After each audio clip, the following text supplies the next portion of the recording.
Halo, oke. Sudah dengar ya teman-teman?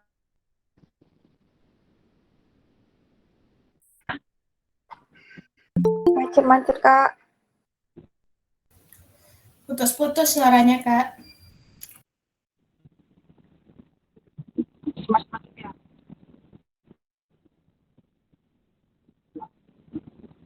Oke, kita mulai saja ya. Bismillahirrahmanirrahim. Assalamualaikum warahmatullahi wabarakatuh. Waalaikumsalam warahmatullahi wabarakatuh. Waalaikumsalam warahmatullahi wabarakatuh. Waalaikumsalam warahmatullahi wabarakatuh.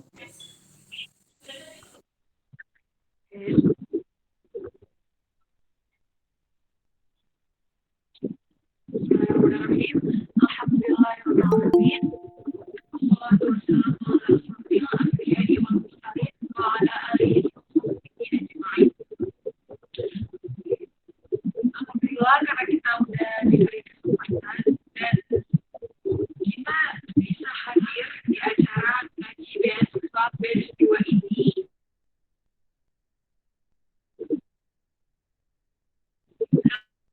Kali ini dengan dua materi.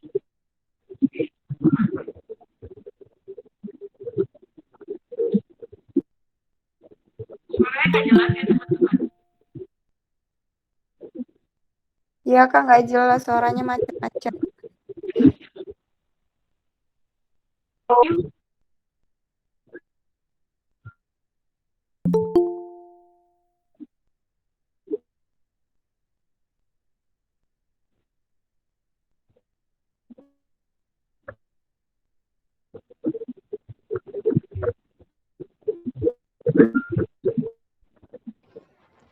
Assalamualaikum warahmatullahi wabarakatuh. Kurang jelas Kak suaranya.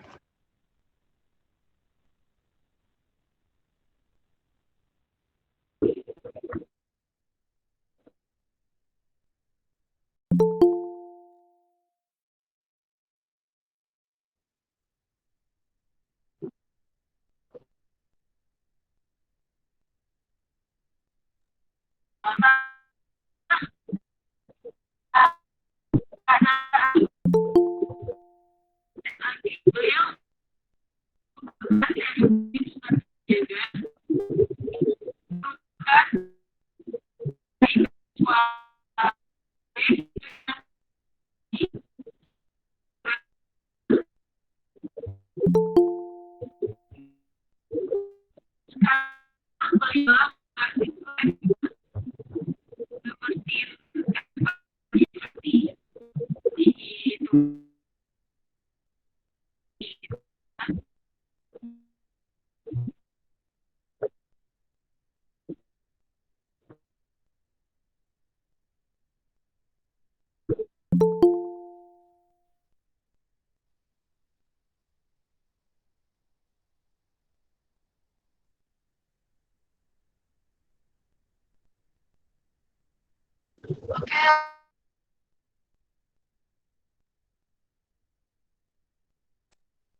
Baik.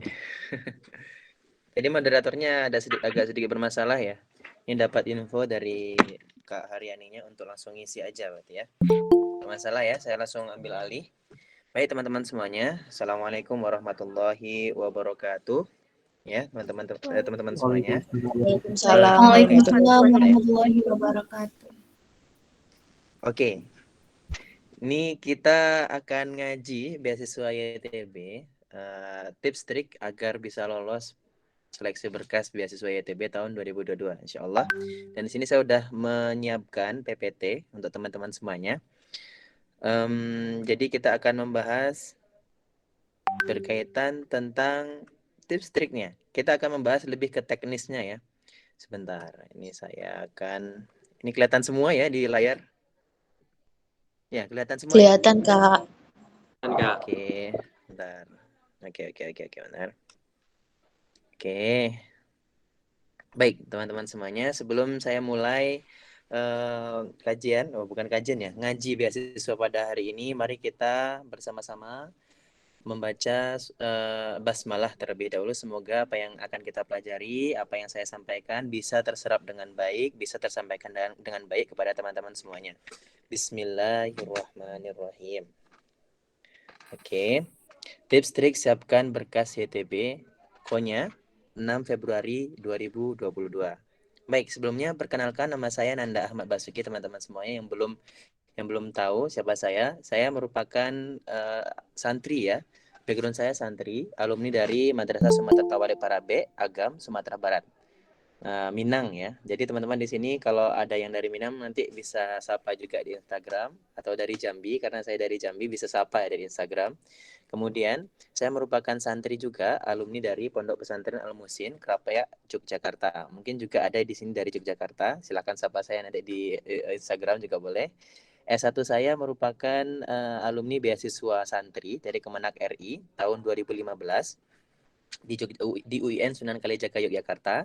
Sekarang sedang S2 dengan beasiswa YTB di Necmettin Erbakan University, Konya, Turki. Nah, sekarang saya sedang di semester 3, insya Allah. Mohon doanya juga biar saya cepat juga lulus dari sini, dari Turki, biar nanti bisa lanjut S3, insya Allah. Dan insya Allah ini saya pengen daftarnya, saya berharapnya nanti Amin, Bang S3 Anda, bisa dapat amin. bisa dapat S3 LPDP Afirmasi Santri, insya Allah ke luar negeri, insya Allah, amin ya Amin, Rabbal alamin. amin, ya Allah, Nah, amin. selama ini sampai sekarang saya pernah mendapatkan 4 beasiswa teman-teman semuanya. Yang pertama beasiswa santri tadi di UIN Sunan Kalijaga Yogyakarta tahun 2015. Kemudian juga pernah mendapatkan beasiswa santripreneur tahun 2018 di Universitas Nahdlatul Ulama Yogyakarta. Jurusannya kalau yang beasiswa santri itu jurusannya hadis, kalau yang beasiswa santripreneur itu saya jurusannya teknik informatika. Dan kemudian saya juga pernah dapat beasiswa Masjid Salman tahun 2019 dan saat ini saya sedang memegang dan menjadi awardee beasiswa YTB tahun 2019. Teman-teman, saya juga punya YouTube Nanda Ahmad Basuki, punya Instagram Nanda Ahmad B. Di sini bisa teman-teman follow, bisa teman-teman DM nanti, dan saya akan sangat mengapresiasi teman-teman semuanya jika berkenan untuk memfollow dan subscribe. Terima kasih.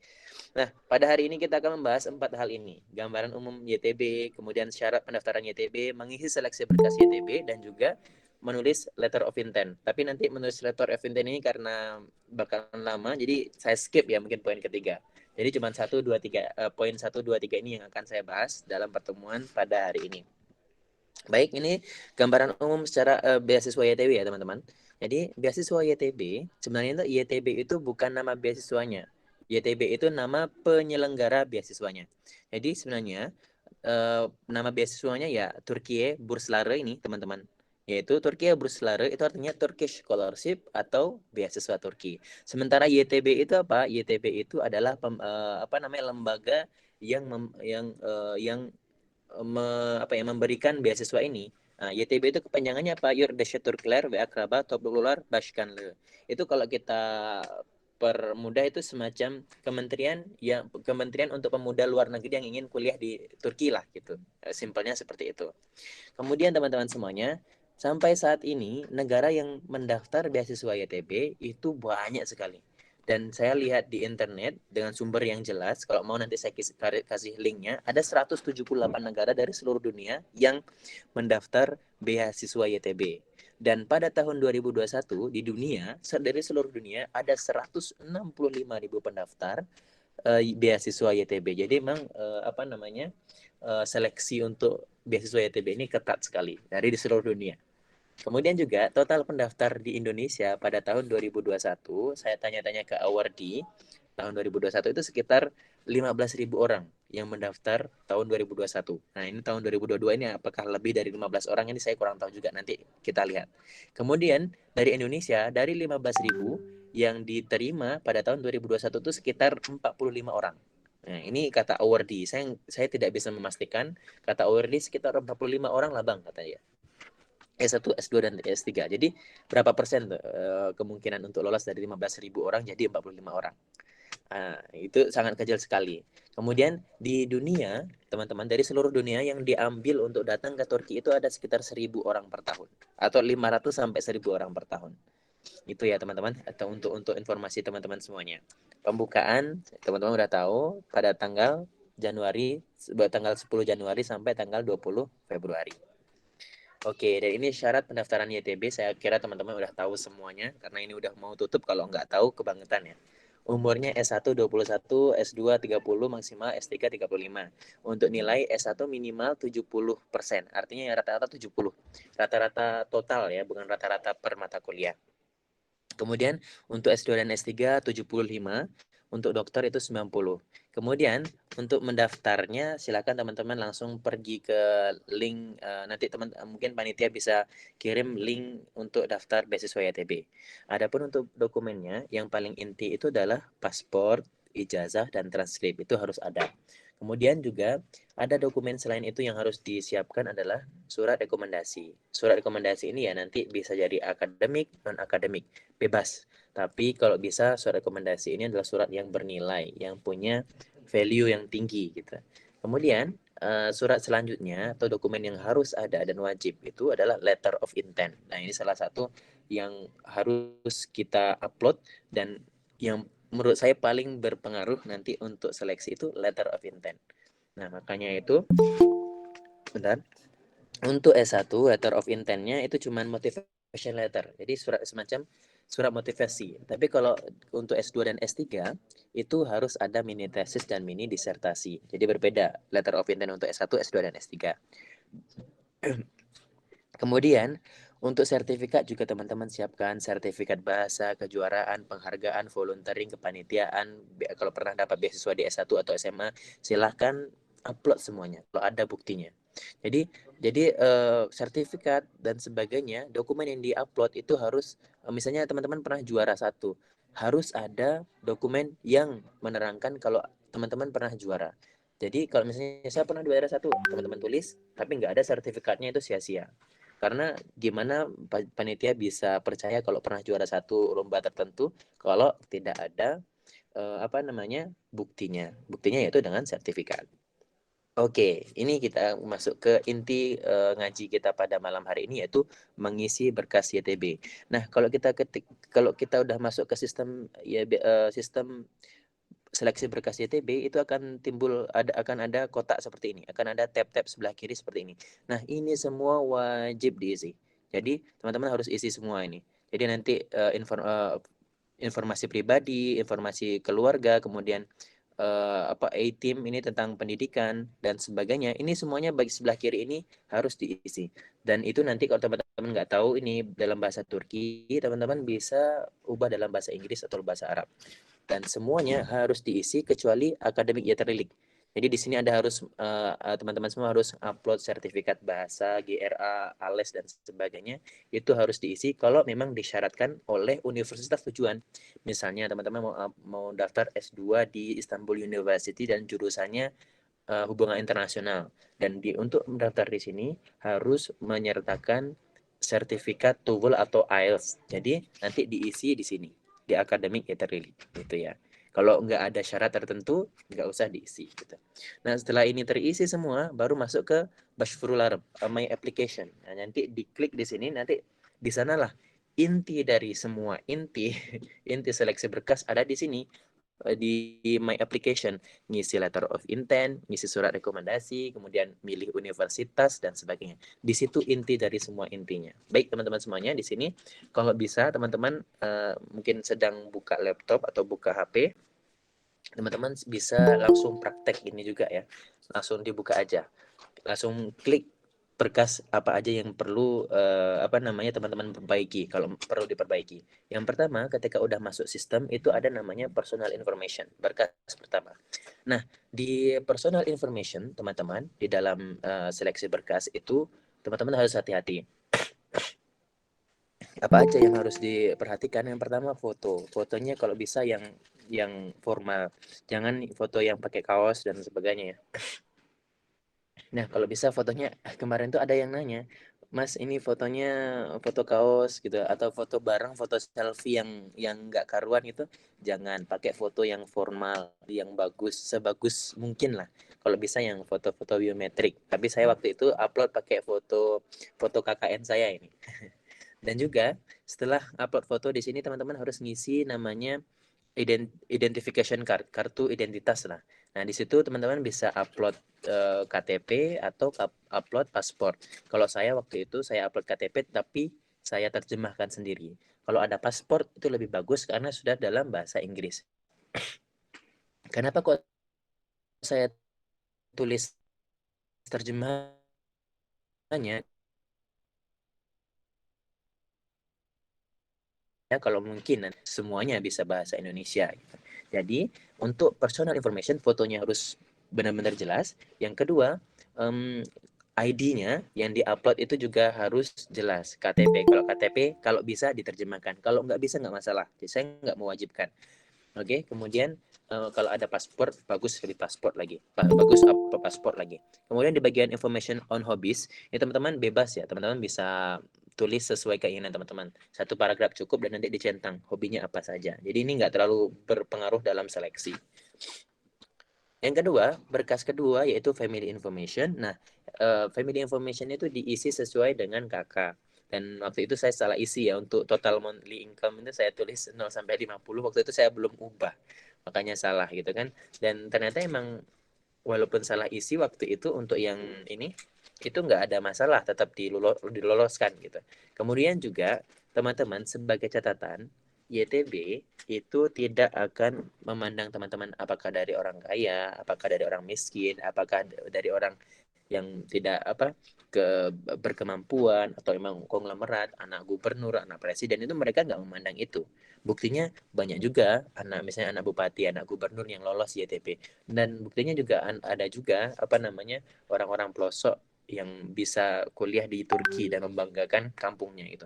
Jadi itu apakah dia orang kaya, apakah dia orang tidak mampu dan sebagainya, itu tidak mempengaruhi kelolosan beasiswa YTB. Yang mempengaruhi adalah kamu layak atau tidak gitu ya. Itu untuk berkas yang kedua. Berkas yang ketiga adalah contact info. Nah, ini teman-teman tinggal isi aja negaranya mana, kota apa, pos kodenya apa, jalan apa, nomor telepon dan sebagainya, tinggal diisi. Ini gampang. Kemudian yang selanjutnya, berkas keempat yaitu education information. Nah, di sini teman-teman biasanya ada yang nanya, Mas, kalau nggak diisi middle school sama high schoolnya, langsung saya isi bachelor's degree bisa nggak, Mas? Nggak bisa. Jadi semuanya harus diisi dari SMP, SMA, baru S1. Kalau mau daftar S2, seperti itu ya. Kalau mau daftar S1 berarti SMP dan SMA harus diupload ijazahnya dan transkrip nilainya. Jadi ini ada keterangannya, isi semua berkas, diploma, dan transkrip. Tidak ada kewajiban terjemah transkrip dan ijazah. Catatannya, tidak diwajibkan untuk terjemah. Oke, jika bisa diterjemahkan, ijazah dan transkrip pendidikan terakhir. Kalau teman-teman mau menerjemahkan, saran saya, biar uang juga nggak banyak keluar, yang diterjemahkan itu cukup ijazah dan transkrip terakhir. Misalnya kita mau daftar S2, maka transkrip dan ijazah S1 itu diterjemahkan. Kalau kita mau daftar S1, maka transkrip dan ijazah madrasah aliyahnya atau SMA-nya atau SMK-nya diterjemahkan kayak gitu. Itu ya, semoga jelas. Nah, ini contohnya, education information. Waktu itu untuk SMP, SMA saya tidak saya terjemahkan ya. Jadi tinggal saya foto, waktu itu saya foto, scan, saya upload gitu. Ya, jadi tinggal diisi negaranya, kotanya apa, sekolahnya apa, kemudian jurusannya apa, nilainya berapa, tinggal diisi gitu ya teman-teman. Jadi nggak harus diterjemahkan gitu untuk yang SMP dan SMA. Nah, ini karena saya waktu itu pengen apply untuk S2, jadi untuk apply S2, jadi ijazah dan transkrip nilai saya di S1 saya terjemahkan sendiri. Nah, ini saya tulis negara, kota, universitas, dan sistem penilaiannya pakai apa, 4K atau 10K atau 100. Waktu itu ya udah saya upload transkrip nilainya seperti ini. Udah saya terjemahkan dalam bahasa Inggris seperti itu. Karena saya mau apply S2, jadi S1-nya saya terjemahkan dalam bahasa Inggris. Oke. Oke, kita masuk ke berkas kelima, sertifikat bahasa. Nah, jadi untuk native language-nya mesti kita pakai bahasa Indonesia ya, karena kita lahir di Indonesia, ibu kita juga orang Indonesia. Nah, untuk other language skills ini teman-teman bisa masukkan bahasa yang teman-teman bisa. Ada yang masuk, bahkan waktu itu ada yang masukkan bahasa Jawa, bahasa Sunda, bahasa Melayu gitu dimasukkan semua. It's fine. Kalau emang teman-teman bisa, ya masukkan aja gitu, nggak apa-apa. Kalau bisa yang sudah ada sertifikatnya seperti bahasa Arab atau bahasa Inggris, itu bagus lagi. Misalnya kalau bahasa Arab itu ada sertifikat TOEFL. Kalau bahasa Inggris ada sertifikat TOEFL. Jadi masukkan aja. Semua misalnya bisa bahasa Inggris, bahasa Jepang, masukkan aja semua bahasa yang bisa teman-teman gunakan. Dan itu nanti dengan syarat harus ada sertifikat sih kalau bahasa nasional. Ini masukkan semua sertifikat bahasa yang dimiliki, Inggris, Arab, Jerman, Jepang, dan sebagainya. Kalau ada, di-upload semuanya. Kemudian, bagian ini bisa diisi dengan jika pernah ikut kursus bahasa Turki. Nah, Turkish Language Skills, ini kalau teman-teman pernah ikut, kursus bahasa Turki bisa diupload juga di sini. Dan itu kalau punya sertifikatnya sampai B1 misalnya, itu plus banget, bagus banget. Bisa diupload di sana. Selanjutnya, di berkas ke-6 itu ada namanya work experiences. Nah, di sini teman-teman kalau pernah bekerja profesional ya atau part time, bisa diisi di sini. Nah, di ini. Contohnya nih, work experience, saya dulu pernah kerja di perusahaan kesehatan sebagai IT manager. Jadi saya upload, waktu itu ketika saya mendaftar, saya masih kerja di sana. Saya tulisnya I am currently employed. Ya udah, jadi seperti itu ya. Masukkan sertifikat pernah bekerja jika ada. Kalau nggak punya sertifikat pernah kerjanya, bisa minta surat keterangan pernah bekerja ke perusahaan gitu ya. Nah, untuk internship experience, nah teman-teman jika pernah melakukan internship, itu tulis saja di sini. Bisa, saya pernah melakukan internship, KKN itu masuk juga di internship. Saya tulis di sini. KKN, pengalaman mengajar dan lain sebagainya, di-upload aja di sini. Di internship experience. Karena di internship experience ini nggak diminta sertifikat. Jadi upload aja yang teman-teman ingat dan pernah. Kemudian di bagian work experience ini ada CV. Nah, ini CV juga teman-teman harus ingat bahwa CV ini penting karena biar panitia itu kalau misalnya nggak, kan ada 15.000, anggaplah 15.000 pendaftar, dan panitia itu nggak akan lihat satu-satu gitu, personal information, family information, itu bakalan gila kan capeknya gitu kan. Mungkin, nah manteknya apa namanya, saya mikirnya panitia bakalan lihat dari CV kita. Nah, mereka akan download nih CV kita ini. Jadi langsung dilihat dari sana. Oleh karena itu CV itu penting banget. Kalau bisa buat CV yang profesional, tapi bukan yang terlalu lebay ya. Yang profesional diupload di sini. Kalau bisa. Karena ini penting banget. Oke. Masuk ke work experience masih di sana. Contohnya nih, kalau teman-teman pernah bekerja. Nah, saya pernah bekerja di perusahaan kesehatan, nih ESMA. Nah, saya waktu itu sebelum daftar ini minta sertifikat pernah bekerja dan diberikan sama beliau. Seperti itu, tinggal diupload, tulis di sini perusahaannya apa, sebagai apa dan sebagainya, tinggal diupload gitu ya. Kalau teman-teman pernah bekerja di perusahaan profesional.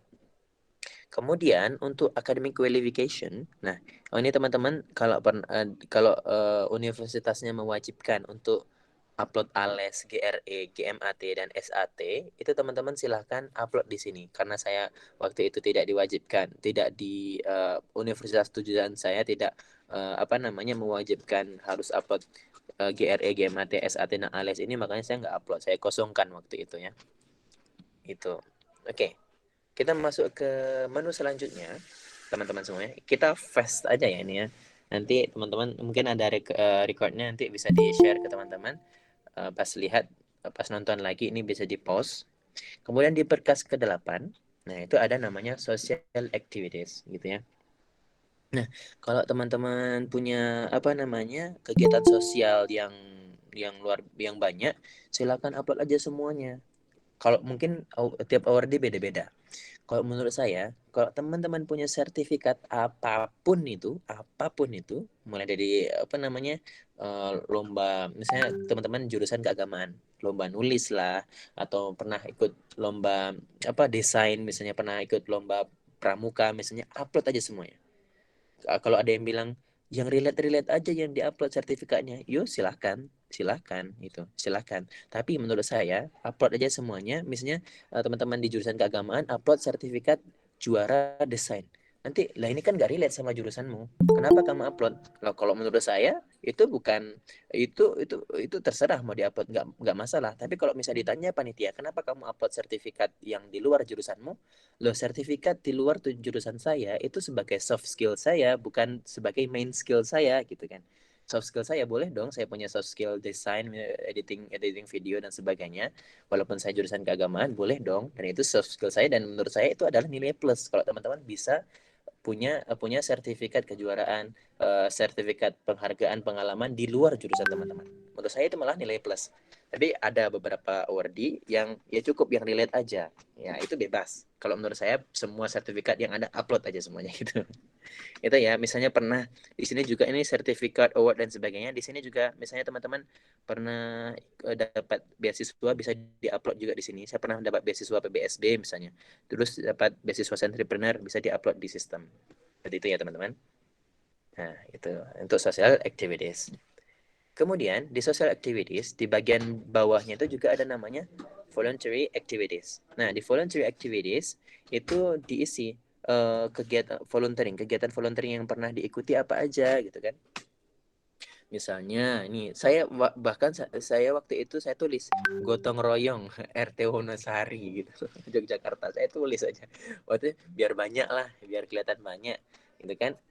Tapi yang realita ya, bukan yang dibuat-buat, jadi semuanya diupload. Misalnya pernah ikut volunteering ngajar di sekolah pelosok, pernah ngikut volunteering apa namanya penggalangan dana dan sebagainya, ngajar ini ngajar itu, oke, upload aja semuanya. Yang penting voluntary activitiesnya jangan sampai kosong.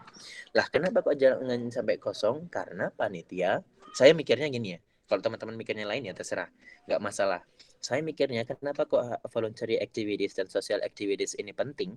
Karena panitia, saya yakin panitianya akan milih orang yang punya jiwa sosial yang tinggi untuk dijadikan awardee. Karena nanti awardee yang datang ke Turki itu bakalan bertemu dengan berbagai macam manusia, ras, pendidikan dan sebagainya, dan mereka harus punya skill sosial yang tinggi, kepedulian sosial yang tinggi. Gak mungkin panitia itu akan memilih orang yang apatis, yang tidak peduli dengan lingkungannya. Oleh karena itu voluntary activities dan social activities ini sangat penting. Itu ya teman-teman semuanya. Oke, kita masuk ke berkas ke-9. Kita masih ada waktu ya. Dikit lagi kok. Berkas ke-9 yaitu social activities. Nah, ini kalau teman-teman pernah ke Turki, itu bisa ditulis di sini. Ini tinggal diisi aja. Apakah kamu pernah ke Turki? Apakah kamu punya kenalan dari Turki dan sebagainya, tinggal diisi seperti itu ya. Ini jadi nggak terlalu itulah, nggak terlalu bukan main point dari seleksi berkas.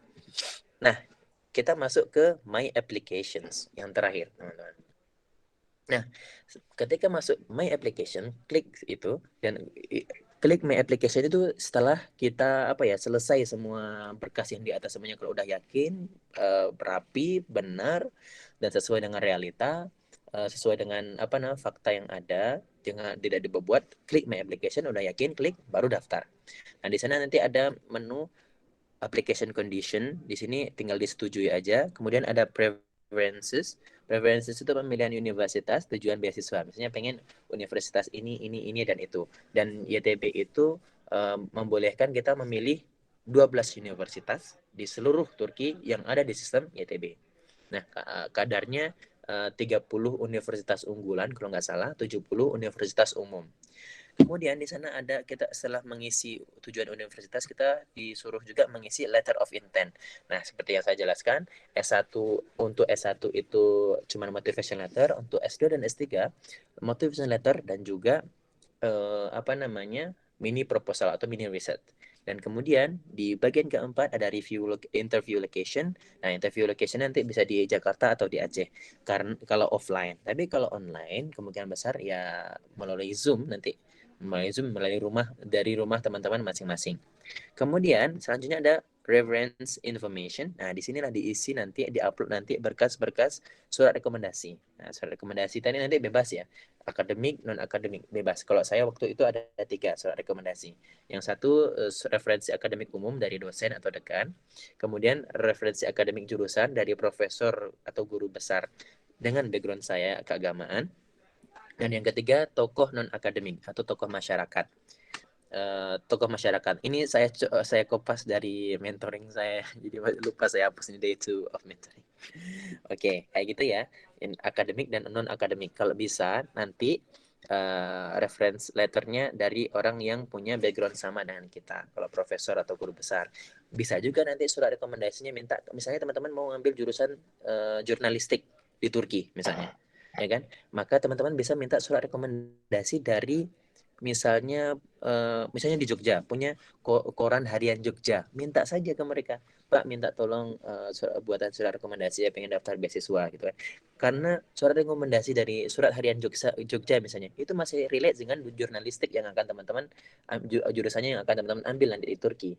Kalau sesuai dengan background teman-teman, itu bakalan lebih bagus dan bakalan lebih bernilai atau value-nya lebih bagus gitu. Ya, jadi kalau misalnya teman-teman ngambil jurusan bisnis, bisa minta surat rekomendasi ke perusahaan Aqua misalnya. gitu dan sebagainya. Itu tergantung teman-teman semampu teman-teman lah. Tapi kalau nanti nggak bisa dan pengen, contohnya teman-teman pengen apply jurusan keagamaan atau ilahiyat di Turki dan nggak punya kenalan atau orang yang bisa dimintai surat rekomendasi, datang saja ke Kementerian Agama, kantor Kementerian Agama setempat, minta tolong surat rekomendasi, minta tolong buatin surat rekomendasi seperti itu. Nah, jadi untuk berkas ini tuh ini ya, references, letter of intent, interview location, dan reference information. Nah, setelah itu baru diklik oke, apakah kamu yakin untuk daftar beasiswa ini? Oke, diklik tik gitu. Ya sudah seperti itu, insya Allah. Nah, setelah itu nunggu beberapa bulan, 5 bulan kalau nggak salah, dan nanti akan diumumkan peserta yang lolos untuk melakukan interview. Nah, waktu itu ketika saya menulis universitas apa aja yang saya ambil, saya memilih 5 universitas, teman-teman. Jadi walaupun 12 maksimalnya, saya cuma milih 5. Yang pertama Istanbul University, yang kedua Ankara University, Marmara University, Sakarya University, dan yang terakhir Necmettin Erbakan University. Nah, 3 universitas ini merupakan universitas unggulan, teman-teman. 3 universitas ini. Sementara Sakarya dan Necmettin ini universitas umum yang baru dibuka, belum universitas yang lama lah, dan atau belum universitas yang tua dan terpandang Istanbul University, Ankara, dan Marmara University. Nah, saya milih 3 universitas unggulan, 2 universitas umum, dan saya dapatnya di Necmettin Erbakan University. Kemudian pengantarnya, karena ini nggak ada pilihan bahasa Inggris atau bahasa Arab ya. Kalau nggak ada pilihan seperti ini, berarti dia pakai pengantar bahasa Turki. Gitu. Nah, ini bonus teman-teman. Wah, ini salah nih, social activities ini salah nih. Bonusnya, inilah kira-kira akun teman-teman kalau nanti udah menjadi awardee seperti ini, teman-teman. Ya, amin ya aja. Amin ya Allah, semoga bisa lihat seperti ini di akunku. Amin, insya Allah teman-teman semuanya. Kalau udah menjadi awardee, akunnya akan berubah seperti ini ya, teman-teman. Nah, kemudian dari sini nanti juga ada pembayaran uang bulanan dari YTB 1.100 untuk S2 dan S3, S1 nanti ada keterangannya di sini semuanya gitu. Oke. Yang terakhir teman-teman, intinya untuk tips trik biar bisa lolos seleksi berkas itu ada 4 yang teman-teman harus perhatikan. Banget harus perhatikan. Yang pertama, isi dengan rapi dan teliti. Jadi tiap menunya diisi dengan rapi, dengan teliti. Kalau misalnya teman-teman upload filenya PDF, ya udah PDF aja semuanya kalau bisa. Kalau misalnya teman-teman upload dengan filenya JPEG atau JPG, upload semuanya pakai JPG semuanya, biar rapi gitu. Dan nanti ketika upload sertifikat, kan nanti disuruh nulis keterangan 1 paragraf. Tulis dalam bahasa Inggris yang baik dan benar, jangan sampai salah. Karena kalau salah nanti ketika panitia baca dan nggak paham, itu bisa bahaya gitu kan. Itu intinya, yang pertama rapi dan teliti. Yang kedua, social experiences-nya ditulis, diisi semuanya. Sertifikat semuanya upload apa yang punya. Walaupun udah 5 tahun pun nggak apa-apa upload lah. Saya bahkan pernah ikut lomba debat bahasa Inggris di SMA. Saya kirim, saya upload semuanya, nggak masalah. Kemudian yang ketiga itu adalah recommendation letter. Recommendation letter kalau bisa cari pemberi rekomendasi yang bervalue, yang kuat, profesor lah atau gubernur lah atau apalah. Itu penting banget karena panitia akan melihat kita ini benar nggak sih, orangnya bagus nggak sih, ya dilihat dari recommendation letter. Siapa yang merekomendasikannya? Wah, misalnya guru besar atau profesor, berarti bagus orang ini gitu. Bagus nih, berarti kita bisa percaya apa yang dia upload di sistem gitu. Itu ya, recommendation letter. Yang terakhir adalah letter of intent. Apa yang kamu tulis di letter of intent, itulah dirimu. Jadi, misalnya, dan di letter of intent sebenarnya ada teknis penulisannya. Ada poin-poin yang harus ditulis dalam letter of intent dari YTB. Nah, di letter of intent ini adalah menurut saya juga yang paling penting. Karena teman-teman harus menulis dengan bagus, teliti, dan to the point. Nanti ada tips-tipsnya, tapi saya tidak tulis di sini. Intinya di letter of intent, apa yang kamu tulis itu adalah dirimu. Jadi nanti motivation letter atau letter of intent ini jangan ditulis tentang kayak saya pengen kuliah di Turki karena saya pengen merasakan indahnya kota Turki, atau saya pengen memajukan pendidikan di Indonesia. Itu menurut saya terlalu unrealistic gitu. Yang jelas saja, saya pengen ke Turki karena pengen kuliah di universitas ini dan bertemu dengan profesor ini. Karena profesor ini backgroundnya sama dengan saya gitu. Saya tertarik dengan makalah beliau ini. Nah, itu kan jelas. Berarti panitia akan melihat, wah ini motivasinya, letter of intent-nya jelas nih. Ya udah, kamu aja jadi awardee kayak gitu. Jadi yang intinya agar bisa lolos berkas itu ada yang pertama rapi dan teliti, yang kedua social experience-nya harus diisi banyak, yang ketiga recommendation letter-nya harus kuat, yang keempat letter of intent-nya jangan ngawur. Intinya itu teman-teman semuanya. Baik, terima kasih teman-teman semuanya, semoga bermanfaat. Saya kembalikan ke moderator. Ya.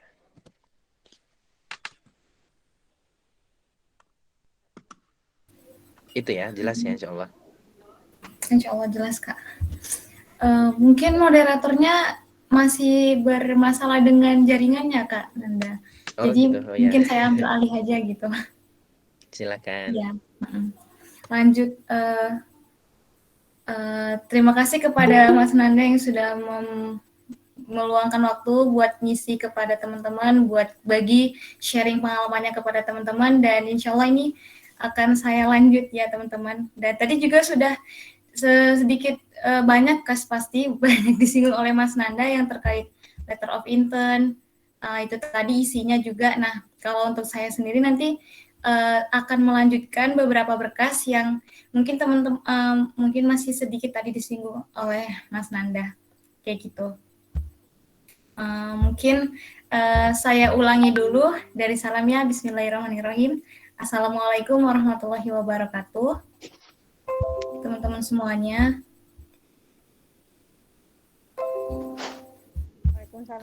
Ini untuk yang alhamdulillah kemarin mungkin teman-teman yang pernah ikut batch 1 di ngaji beasiswanya mungkin udah pernah ketemu saya ya.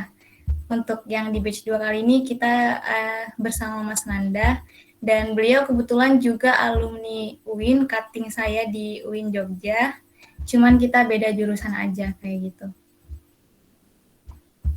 Bentar. Saya share layarnya, teman. Kelihatannya teman-teman layarnya, share layarnya.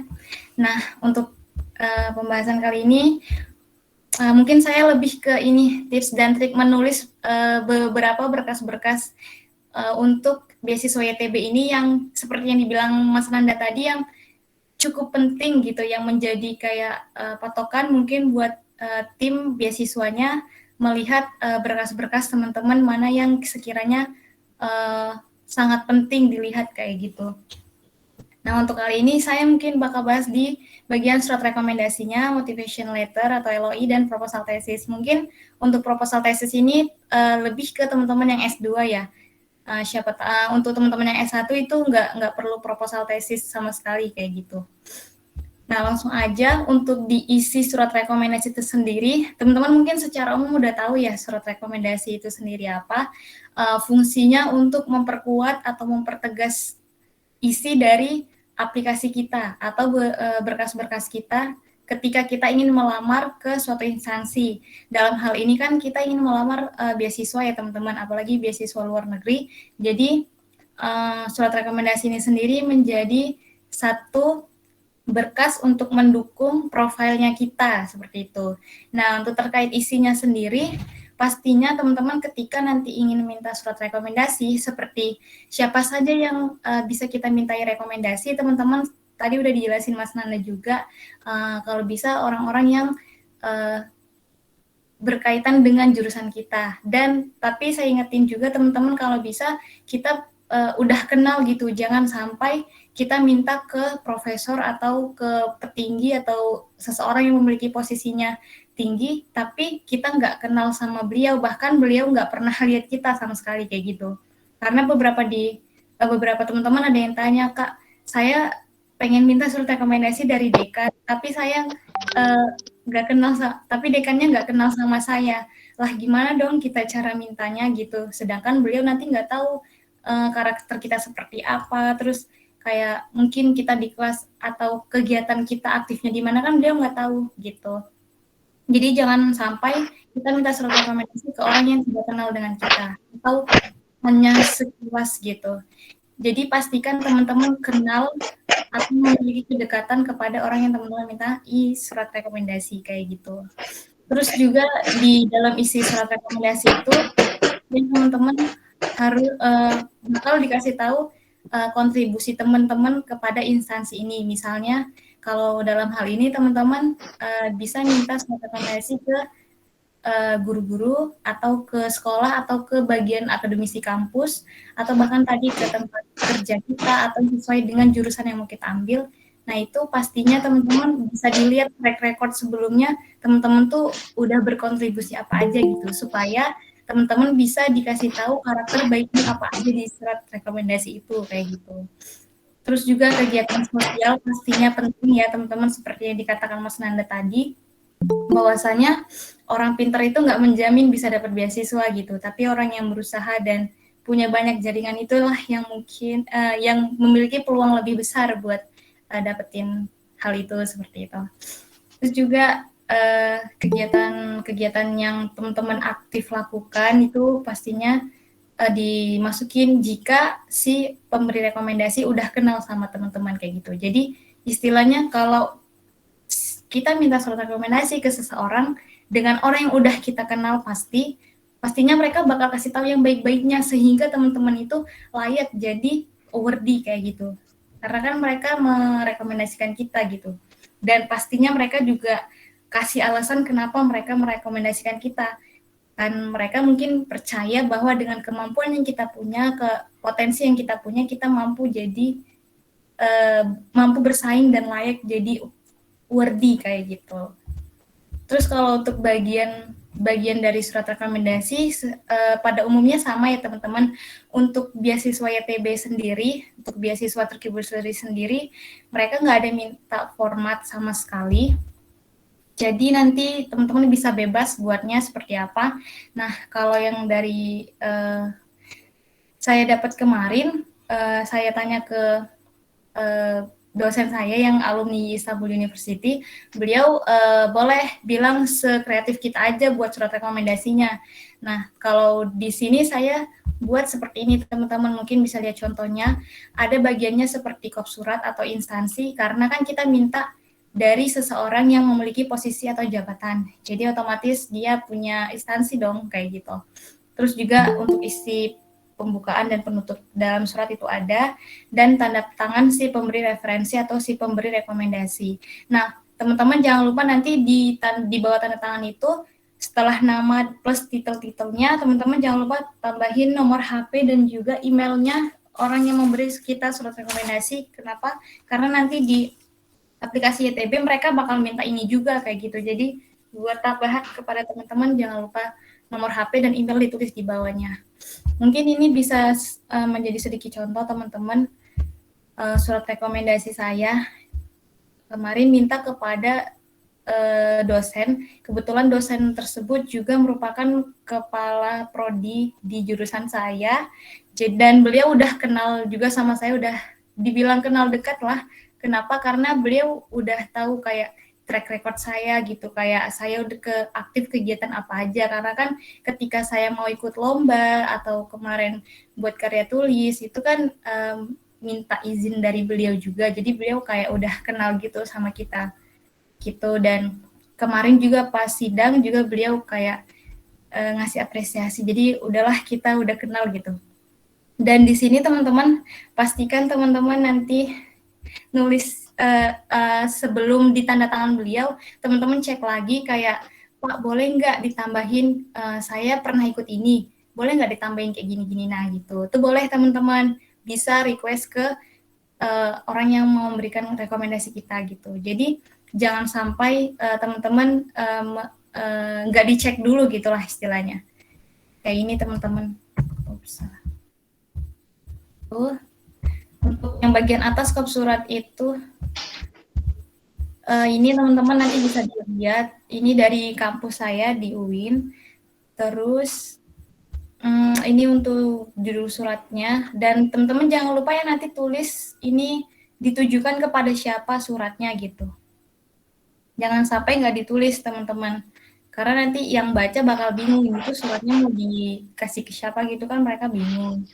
Dan untuk di bagian paragraf terakhir itu mungkin untuk di paragraf pertama ini teman-teman isinya itu beliau kayak kemarin mengkonfirmasi ke saya, kamu tuh kesibukannya apa gitu, beliau tanya. Terus kayak, kamu aktif kan di kegiatan ini, kemarin ikut tulis ini ya, ini gitu.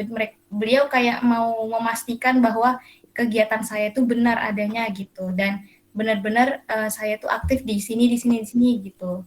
Jadi supaya yang kayak tadi saya katakan, potensi-potensi ada dalam diri kita itu bisa dia tuangkan di dalam surat rekomendasi kayak gitu. Dan di akhir dia juga kayak menjelaskan bahwa dia yakin dan percaya bahwa kita tuh layak jadi worthy, teman-teman, kayak gitu.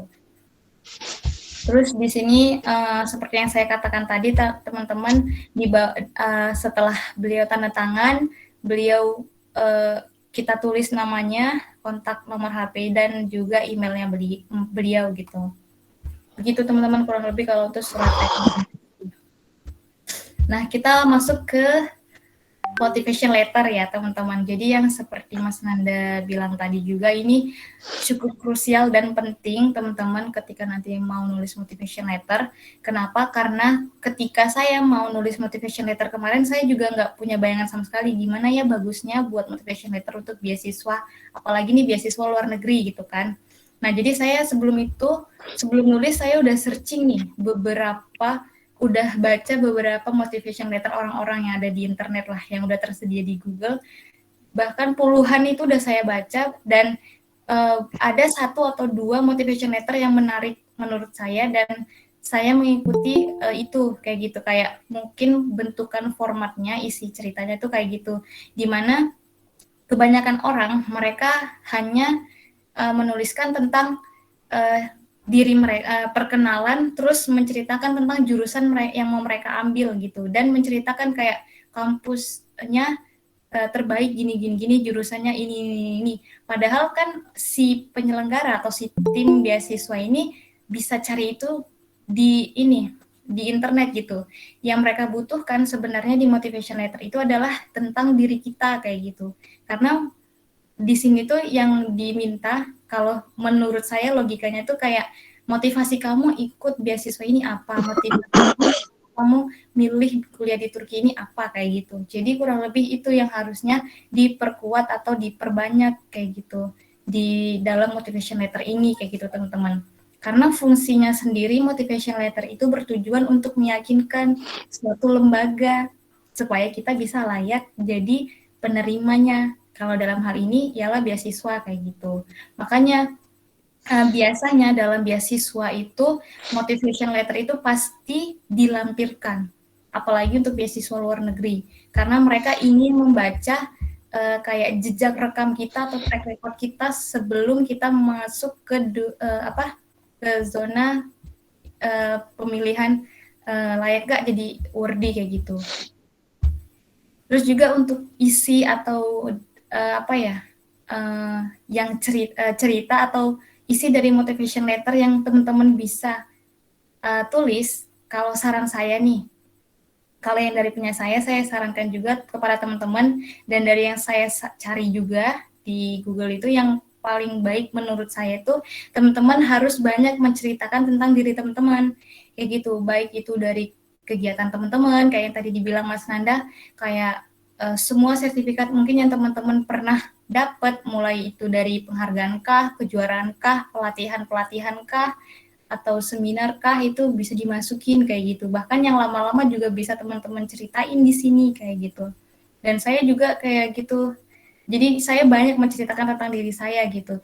Saya tuh sejak SMP tertarik dengan pembahasan Al-Quran. Terus ketika di SMA saya tertarik untuk ini. Bahkan ketika saya S1 saya mengambil jurusan ini, gini. Nah, terus kegiatan yang saya lakukan selama saya kuliah ini dijelasin semuanya sedetail mungkin teman-teman, dan juga pencapaian-pencapaian teman-teman bisa dijelasin di situ. Jadi kalau untuk terkait jurusan mungkin teman-teman bisa singgung sedikit ya, dijelasin di motivation letter, tapi nggak usah terlalu panjang lebar yang kayak di internet itu. Jadi kayak bacanya juga supaya mereka tertarik kayak gitu, si tim YTB atau si tim beasiswanya.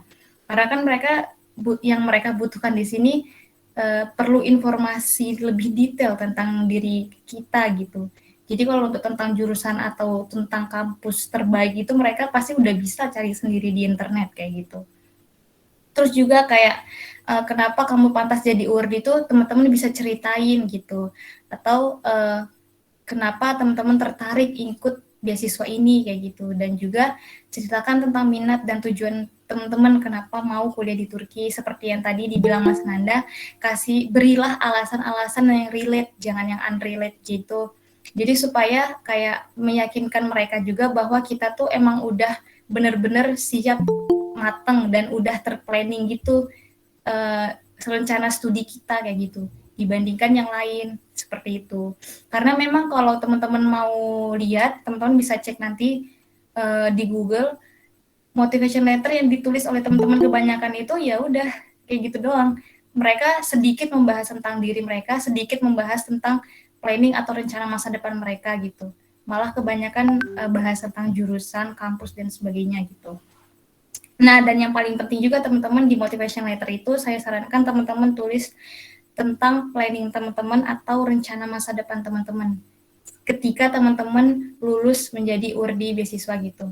Semisal teman-teman ketika lulus jadi URD, apa nih rencana kedepannya yang akan teman-teman lakukan?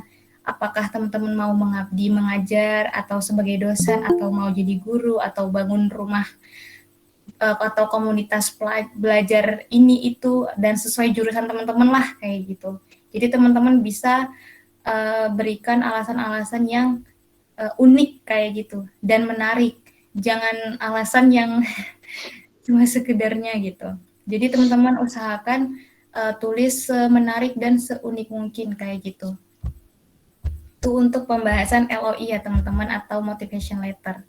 Dan untuk di proposal tesis terakhir kali ini mungkin untuk teman-teman yang S2 dan untuk teman-teman yang S1 mungkin ini bisa jadi referensi atau wawasan juga. Jadi untuk YTB sendiri mereka nggak ada ngasih format juga ya teman-teman untuk proposal tesis. Jadi nggak usah khawatir terkait formatnya. Kalau yang dari kemarin saya rangkum di tahun saya 2020 itu mereka cuman minta beberapa pertanyaan gitu. Semisal ini teman-teman bisa lihat di bagian warna merah tulisannya ini kayak, jadi nanti di bawah LOI, teman-teman kalau udah masuk ke bagian My Application yang tadi dijelasin Mas Nanda, kalau yang di tempat kita milih 12 kampus, 12 jurusan itu, nanti di bawahnya ada bagian LOI, terus bagian ngisi proposal untuk yang S2. Jadi mereka bakal tanya, ada pertanyaan kayak gini nih, kayak kenapa kamu pilih Turki dan milih beasiswa Turki ini gitu. Terus kayak kita juga disuruh jelasin apa rencana kedepannya ketika kamu dapat beasiswa Turki ini kayak gitu. Coba kamu tuliskan. Nah, di sini teman-teman kalau untuk tipsnya saya tuh supaya saya bisa bersaing mungkin dari teman-teman yang lain, karena kan seperti yang dikatakan Mas Nanda tadi, tahun 2021 aja yang daftar itu sekitar 15.000 orang. Di tahun saya mungkin sekitar 12.000 orang. Dan yang keterima itu cuma 35 orang kayak gitu. Jadi karena kita harus berkompetisi, jadi kita harus cari celah yang menarik kayak gitu supaya dibaca oleh si tim beasiswa. Nah, untuk ini teman-teman saya mungkin bisa kasih tips untuk teman-teman yang S2 mungkin. Jadi di sini kemarin saya mention salah satu nama profesor di Istanbul University. Kenapa? Karena ketika saya nulis proposal tesis kemarin, saya sebenarnya untuk judul sendiri di sini bisa kelihatan ya teman-teman. Saya bahas tentang ini, karena saya jurusan tafsir, jadi saya ambil atau menggunakan tafsir Indonesia, tafsirnya Buya Hamka, gitu, pakai perspektif tafsirnya Buya Hamka. Sedangkan saya ini mau kuliah di Turki, makanya saya kayak berpikir ya udah deh pakai aja tafsirnya yang di Indonesia atau mufasir Indonesia nih yang saya angkat dan untuk diperkenalkan di luar negeri kayak gitu. Nah, saya berpikir kayak gitu. Cuman masalahnya gimana ya supaya saya bisa merelasikan tentang Turki dimasukkan ke dalam tesis saya gitu. Nah, jadi saya kayak berpikir coba deh saya cari, saya searching juga beberapa teori yang bisa saya gunakan pendekatannya di tesis saya, dan alhamdulillah ketemulah salah satu jurnal si Profesor Kerim ini. Beliau merupakan dosen juga di Istanbul University Kan situ kayak saya langsung kepoin beliau, saya copy nama beliau di Google dan alhamdulillah muncul di Wikipedia juga. Beliau lumayan terkenal karena beliau profesor ya. Jadi saya kepoin beliau sampai di website resminya Istanbul University juga saya kunjungin. Beliau memang benar dosen di sana. Terus saya lihat juga kayak track recordnya beliau, kayak jurnal-jurnalnya beliau, buku-buku yang udah beliau tulis. Terus saya baca sekilas. Terus alhamdulillah dapat nih sesuai dengan jurusan saya. Jadi saya bisa nih pakai pendekatan teorinya beliau. Makanya saya masukin di sini kayak gitu. Seperti yang dikatakan Mas Nanda tadi, kayak kenapa kamu pilih Turki? Kenapa? Karena saya mau menyelesaikan studi saya sesuai dengan profesor ini nih gitu. Jadi teman-teman bisa buat alasan yang relate seperti ini. Dan otomatis teman-teman kalau dibilang harus researching dulu ya harus dong kayak gitu. Jadi sesuai dengan jurusannya teman-teman gitu. Jadi supaya lebih meyakinkan si tim ITB kayak gitu. Apalagi kita kalau dalam hal ini teman-teman semisal teman-teman punya niat buat nge-email salah satu profesor juga boleh kayak gitu. Cuman kalau untuk balasannya terkait untuk dibalas tidaknya itu mungkin wallahu alam ya. Tapi coba aja kalau teman-teman mau. Tapi karena saya juga kemarin berpikirnya, kemarin kalau nggak salah di tanggal 3 Februari itu saya udah kayak mikir gimana ya ini nulis proposal tesisnya gitu. Jadi kayak nggak mungkin juga saya email profesor terus nunggu balasannya itu kan mungkin bisa sebulan juga. Jadi kayak ya udah deh di bagian inilah saya tonjolkan buat supaya menarik perhatian tim YTB buat ngebaca aplikasi saya kayak gitu. Itu teman-teman untuk proposal tesis sendiri. Dan untuk tadi yang saya katakan pertanyaan-pertanyaannya terkait ini judulnya kita, terus kayak yang kedua itu ada mereka minta secara garis besar ceritain tentang penelitian yang mau kita bahas kayak gitu. Terus nanti nomor 3 di sini juga ada kan research questions. Nah, teman-teman di sini kalau untuk tahun ini kemarin ada peserta bimbingan saya itu nanya kayak research question itu apa diisi kayak gitu. Nah, kalau untuk yang di Indo kita mungkin bisa isi rumusan masalahnya kayak gitu. Karena kalau di tahun saya nggak ada dapat research questions-nya gitu. Terus juga untuk terkait analisis problem. Nah, teman-teman mereka cuma tanya bagian ini doang gitu dan maksimal pun 300 kata yang mereka minta. Jadi kita nggak perlu khawatir kalau untuk terkait proposal tesis nanti gimana, kita cuma jelasin sekedarnya aja gitu di sini. Gitu. Jadi kayak analisis masalah kita seperti apa, konsepnya seperti apa, teorinya seperti apa, kita jelasin aja maksimal 300 kata di sini. Kayak gitu.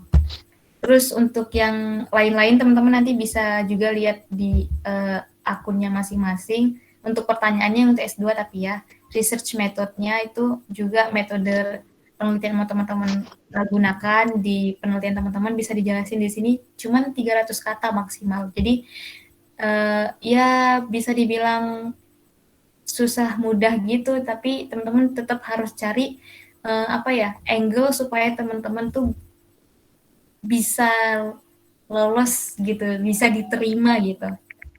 Untuk yang S2 ya. Kalau untuk yang proposal tesisnya kayak gitu teman-teman. Dan secara general juga nanti di sini ada bagian kayak kesimpulan dari penelitiannya teman-teman apa gitu. Gitu teman-teman kalau dari saya. Dan insya Allah untuk tips dan triknya supaya lolos itu ya ini tadi teman-teman yang udah sama seperti yang disampaikan oleh Mas Nanda tadi untuk kayak kegiatan sosial dan volunteer itu kalau bisa teman-teman upload kayak gitu, jangan sampai nggak di-upload. Walaupun sedikit tapi tetap aja di-upload. Kalau misalnya teman-teman selama kuliah atau selama di SMA cuman dapat 1 atau 2 sertifikat, bisa ditambahin yang kemarin-kemarin yang dari SMP atau dari SD kayak gitu.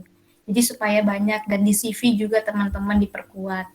Dan untuk di motivation letter tadi, teman-teman banyakin branding diri teman-teman lah kayak gitu. Kasih tahu yang baik-baiknya dari diri teman-teman supaya mereka kenal gitu, tahu karakternya teman-teman. Gitu teman-teman. Sampai di sini kurang lebih saya akhiri ya teman-teman. Dan kita langsung masuk aja ke sesi tanya jawab kayak gitu. Nah, berhubung juga admin gak ada, jadi saya ambil alih lagi ya teman-teman. Kayak gitu.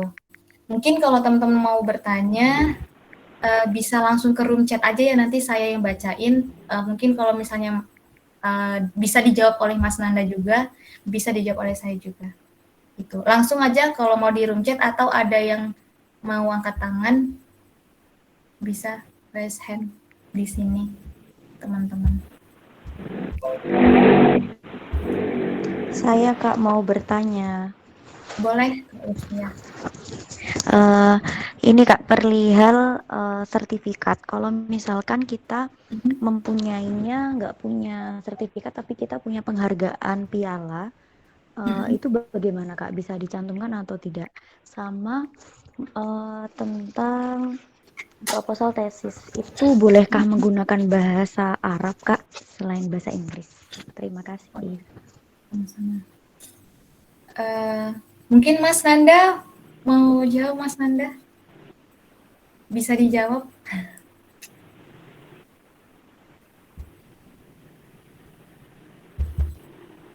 Halo Mas Nanda. Nah, Mas Nandanya.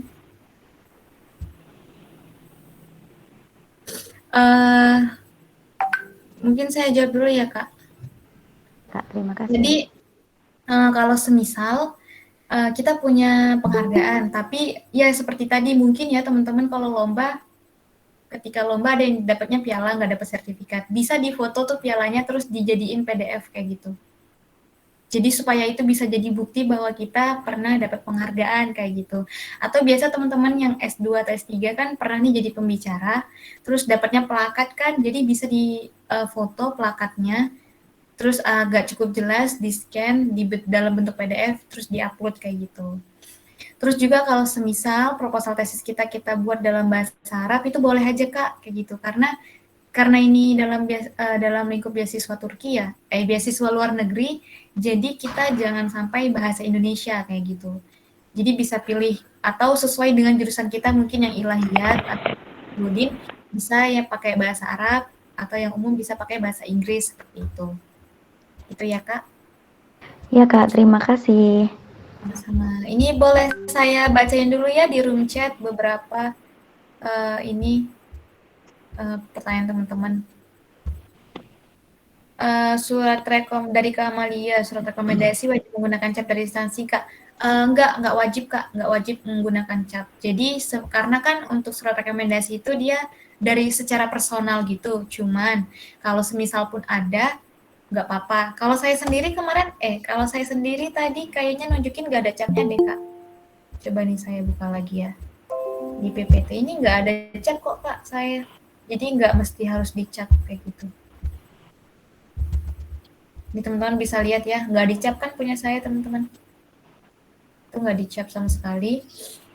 Terus lihat contoh CV profesional. Aduh, kalau CV ini teman-teman kemarin saya kalau untuk CV lihat di internet ya. Jadi misalnya teman-teman kalau udah lihat di internet kan ada tuh kayak template CV yang dia bentuknya kayak terbuat dari Canva gitu loh templatenya. Teman-teman pasti udah kenal dong dengan istilah Canva. Tuh. Jadi kalau saya pribadi kemarin buat CV-nya pakai Canva gitu. Didesain. Jadi supaya nggak berhalaman-halaman kayak di Microsoft Word gitu. Halo Mas Nanda. Mas Nanda udah masih gabung nggak?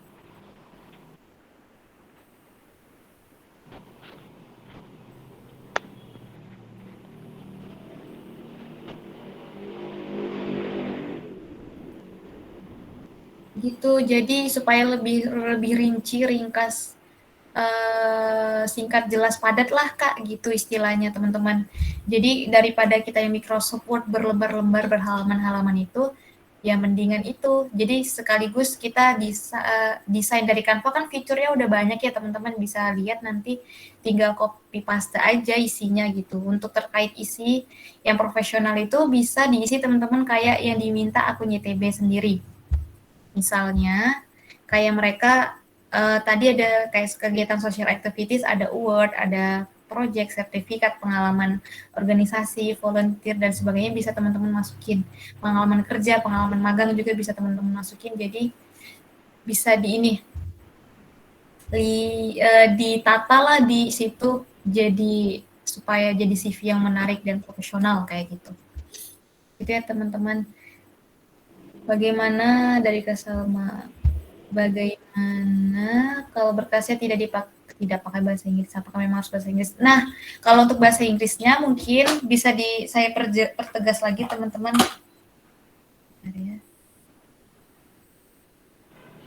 Oke, suara saya ada keluar nggak? Ya ada Mas. Tadi masalah kayaknya dari audionya nggak keluar. Oh iya nggak apa-apa. Untuk saya jawab satu ini dulu ya Mas. Yang untuk Silakan nggak masalah.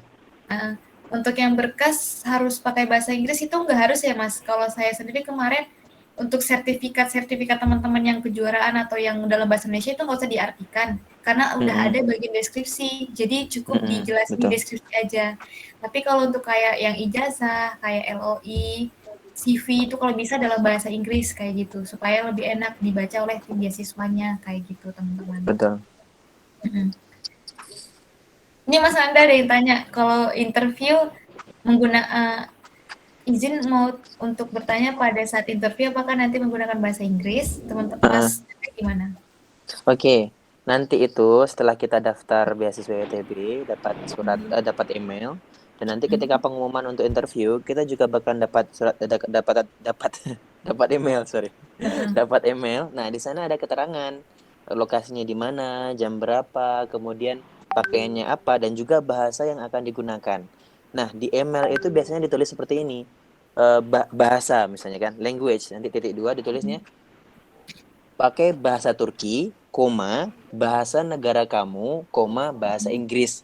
Jadi kita boleh punya pilihan bahasa Turki, bahasa Indonesia atau bahasa Inggris. Tapi panitianya, saya yakin panitianya akan lebih nyaman jika menggunakan bahasa Inggris.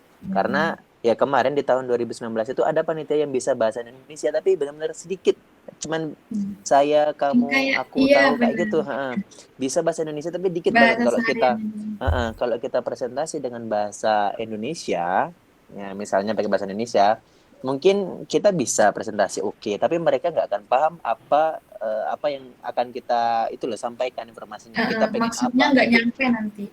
Jadi pertukaran informasinya, tanya jawabnya nanti nggak sampai. Jadi syarat saya menggunakan bahasa Inggris karena juga ini kan beasiswa internasional juga ya.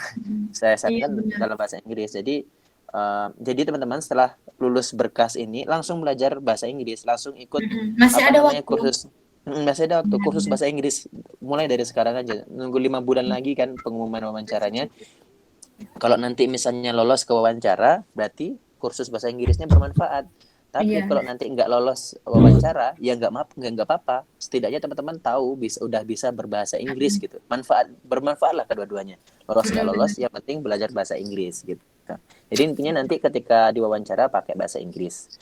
Meskipun ada juga yang bilang boleh pakai bahasa Indonesia dengan translator, nanti bisa bawa dari luar translatornya atau minta tolong teman-teman calon awardee yang terjemahin. Betul. Tapi biasanya kalau dari tahun saya nih Mas kan kita online ya. Jadi bakal online mungkin kemungkinan besarnya di tahun ini juga karena masih berhubung pandemi ya.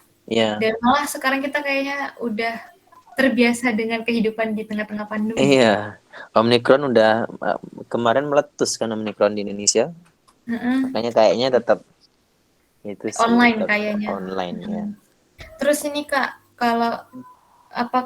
kalau sertifikat tadi harus diterjemahkan itu enggak ya teman-teman? Jadi cukup dijelaskan di bagian deskripsi. Ini Kak, kalau yang halo Mbak sama Mas. Oke, Mas Ferdinand.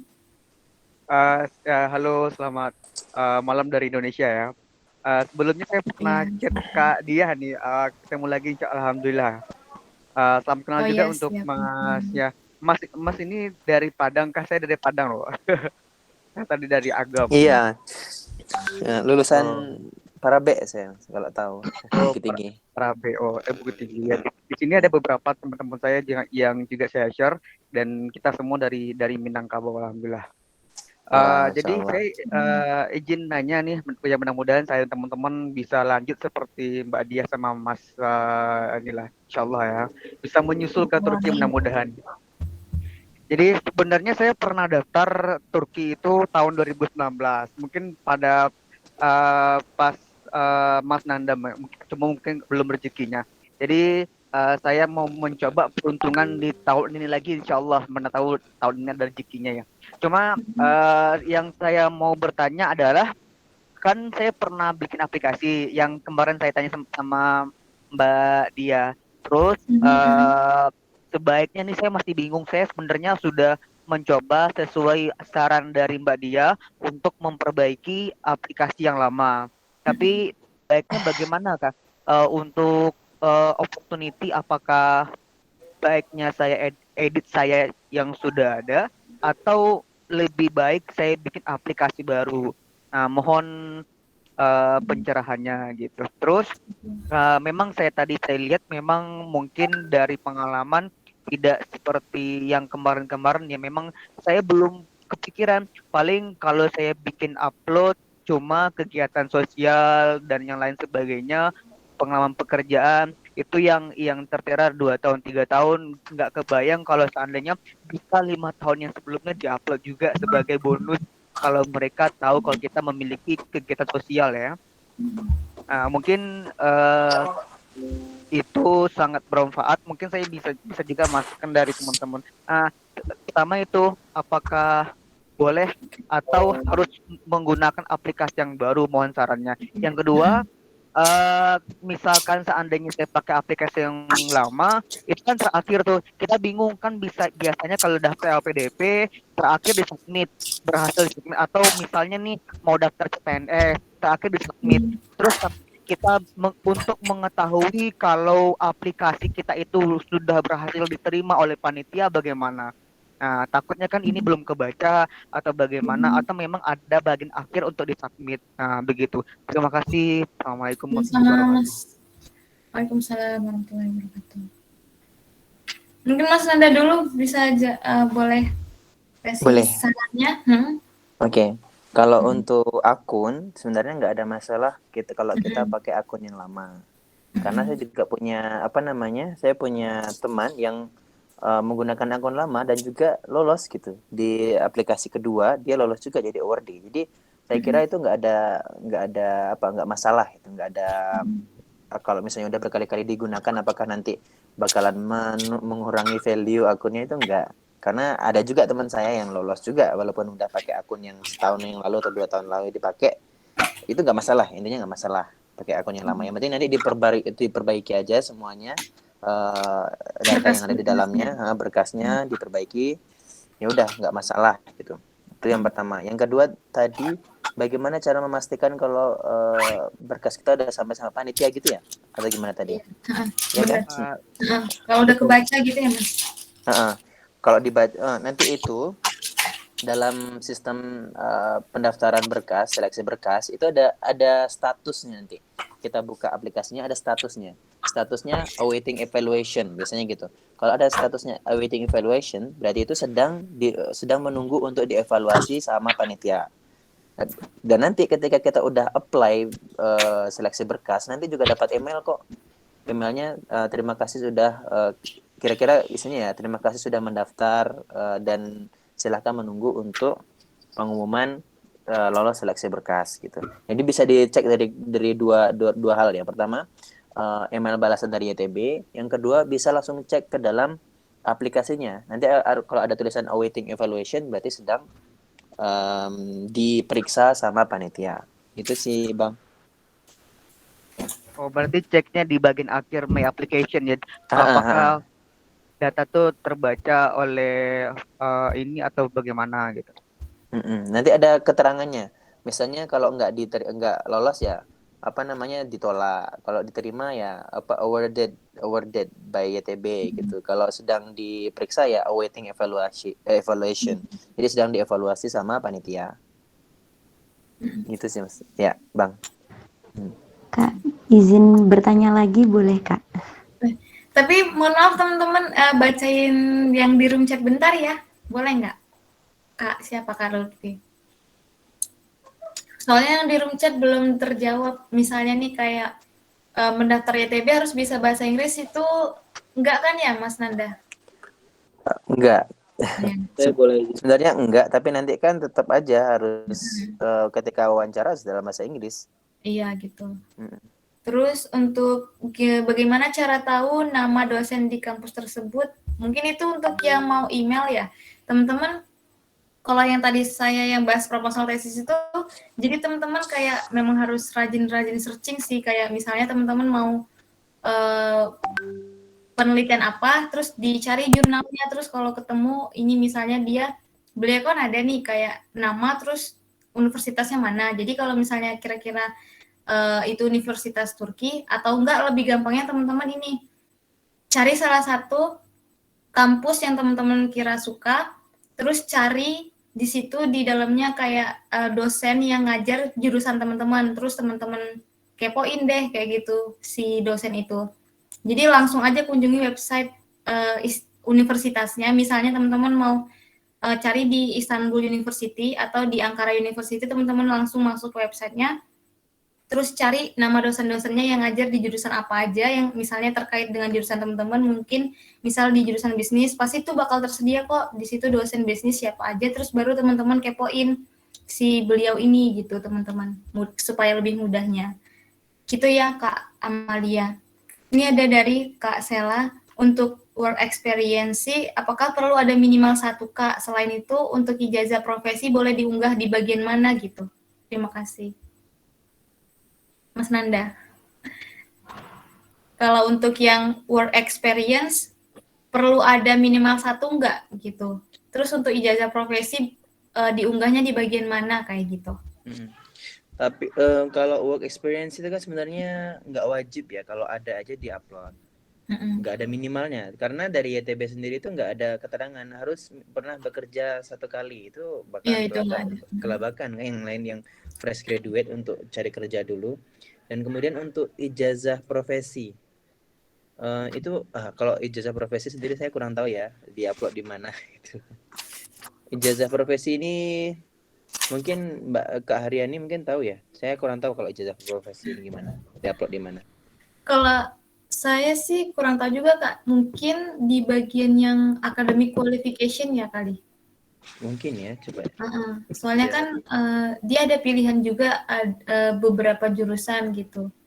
Itu kan academic qualification kayak kualifikasi akademik kita, misalnya kayak yang kedokteran kan ada yang dia koas, kalau yang keguruan dia mungkin ada yang profesi guru gitu, tambahan itu mungkin masuknya di academic qualification kayak gitu, kalau nggak salah. Terus sini Kak ada izin tanya, untuk sertifikat bahasa yang wajib tadi apa aja ya? Untuk TOEFL yang ITP boleh tidak? Mohon pencerahannya, Mas Nanda. Kalau sebenarnya teman-teman semuanya, jadi sertifikat bahasa itu tidak wajib. Titik itu. Pertama 1. Sertifikat bahasa itu tidak wajib. Bahasa Inggris, bahasa Arab itu nggak wajib.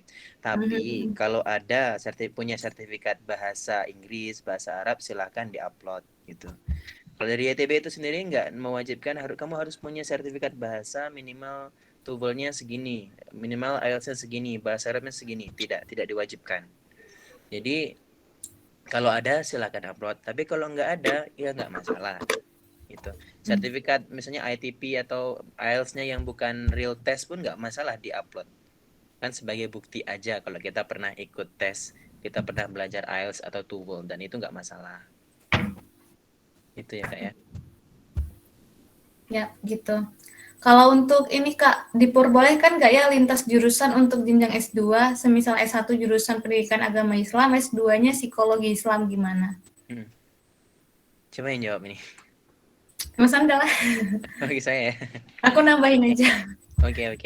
Kalau untuk lintas jurusan bisa atau enggak, nanti tergantung. Lihat aja teman-teman udah isi aja semua berkasnya dari personal information sampai sebelum my application. Isi semuanya, nanti ketika diklik my application dan ketika memilih universitas dan jurusan, nah boleh enggaknya jurusan yang non linear atau lintas jurusan itu kelihatan di sana. Kadang dan setahu saya ada kebijakan baru, kita nggak bisa ngambil lintas jurusan. Jadi nanti teman-teman yang pengen lintas jurusan teman-teman harus cek dulu di aplikasinya, bisa ada nggak jurusan lain yang bisa dipilih selain jurusan teman-teman. Jadi nanti kelihatan kok, universitas ini jurusan ini aja yang bisa diambil, universitas ini jurusan ini aja yang bisa diambil. Intinya nanti kelihatan bisa ngecek bisa lintas jurusan atau enggak ketika kita udah apply dan milih universitas. Nanti bisa dicek di sana. Tapi nanti biasanya itu tuh yang keluar ya sesuai dengan jurusan kita sebelumnya. Kalau jurusannya keagamaan, nanti S2-nya biasanya keagamaan juga. Kalau jurusan sebelumnya misalnya informatika, S2-nya biasanya informatika. Yang serumpun biasanya, masih serumpun, dan yang bisa dipilih ya masih serumpun itu. Tergantung sama sistemnya ngasih jurusan apa. Intinya kayak gitu. Oke, siap Pak Mas Nanda. Nah, untuk ini perihal surat rekomendasi, apakah kita minta surat rekomendasi selain dari dosen, dekan, guru besar? Jadi cuma minta surat rekomendasi dari tokoh masyarakat tempat kita bekerja. Itu boleh aja, bisa. Bisa ya, Kak? Iya. Mas Nanda. Terus kalau tidak salah, tadi yang dijelaskan Bang Nanda, di social activities yang di bagian pernah dapat scholarship itu bisa diupload. Yang diupload itu file sejenis sertifikat atau seperti apa ya? Gitu. Untuk yang di social activities, yang di-upload filenya sejenis sertifikat atau seperti apa ya, Kak? Gitu. Social activities ya, coba saya cek dulu. Social activities. Di social activities itu yang kita upload sertifikat, awards atau project. Itu yang penting yang penting di sana yang kita upload itu ada buktinya. Sertifikat kah, piagam kah, penghargaan kah, atau plakat kah gitu bisa ya? Plakat kah, boleh juga. Yang penting nanti ketika kita upload di situ ada buktinya gitu. Misalnya kita pernah juara 1 debat bahasa Inggris internasional atau se Asia Tenggara misalnya. Nah, kalau kita udah sertifikatnya hilang, ternyata pialanya masih ada, udah foto itu aja. Ini buktinya kalau aku pernah juara gitu, nggak masalah. Siap, berarti. Kalau untuk Kak Amalia, apakah kop surat rekomendasi harus pakai kop?